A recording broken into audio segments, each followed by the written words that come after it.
पापा, राज बहुत अच्छा लड़का है, मैं उससे ही शादी करूंगी। वरना। पापा बेटी के ये शब्द सुनकर एक घड़ी को तो सन्न रह गए, फिर आंखों के आंसू पोंछते हुए बोले, ठीक है, पर पहले मैं तुम्हारे साथ मिलकर उसकी परीक्षा लेना चाहता हूँ, तभी होगा तुम्हारा विवाह राज से। कहो मंजूर है? बेटी चहकते हुए बोली, हाँ मंजूर है। राज से अच्छा जीवन साथी कोई हो ही नहीं सकता।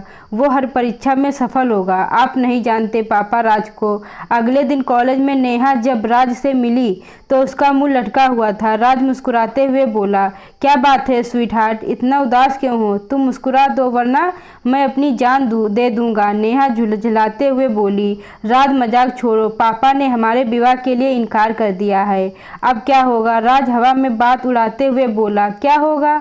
हम घर से भाग जाएंगे और कोर्ट मैरिज कर वापस आ जाएंगे। नेहा उसे बीच में टोकते हुए बोली, पर इस सब के लिए तो पैसों की ही ज़रूरत होगी।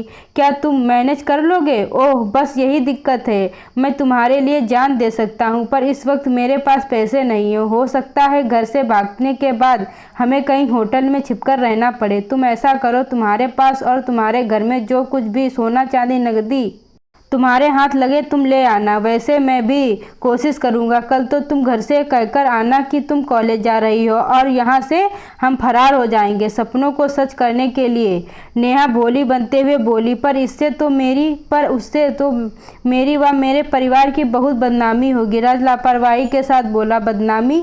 वो तो होती रहती है, तुम इसकी परवाह मत करो। राज इससे आगे कुछ कहता उससे पूर्व ही नेहा ने उसके गाल पर जोरदार तमाचा रसीद कर दिया। नेहा भड़कते हुए बोली, हर बात पर जान देने की बात करता है और तुझे ये तक परवाह नहीं कि जिससे तू प्यार करता है उसकी और उसके परिवार की समाज में बदनामी हो गई। बदतमीज, ये जान ले कि मैं वो अंधी प्रेमिका नहीं जो पिता की इज्जत की धज्जियां उड़ाकर अय्याशी करती फिरूं। कौन से सपने सच हो जाएंगे जब मेरे भाग जाने पर मेरे पिता जहर खाकर पड़ा देंगे।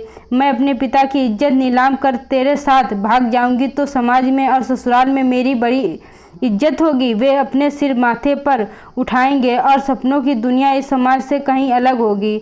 हमें रहना तो इसी समाज में है ना, घर से भागकर क्या आसमान में रहेंगे? है कोई जवाब तेरे पास? पीछे से ताली की आवाज़ सुनकर राज ने मुड़कर देखा तो पहचान न पाया। नेहा दौड़कर उसके पास चली गई और आंसू पोंछते हुए बोली, पापा आप ठीक कह रहे थे, ये प्रेम नहीं केवल जाल है जिससे मैं फंसकर मुझ जैसी हजारों लड़कियां अपना जीवन बर्बाद कर डालती हैं। दोस्तों, आप लोगों को यह कहानी अच्छी लगी हो तो वीडियो को लाइक करें, चैनल को सब्सक्राइब करना ना भूलें।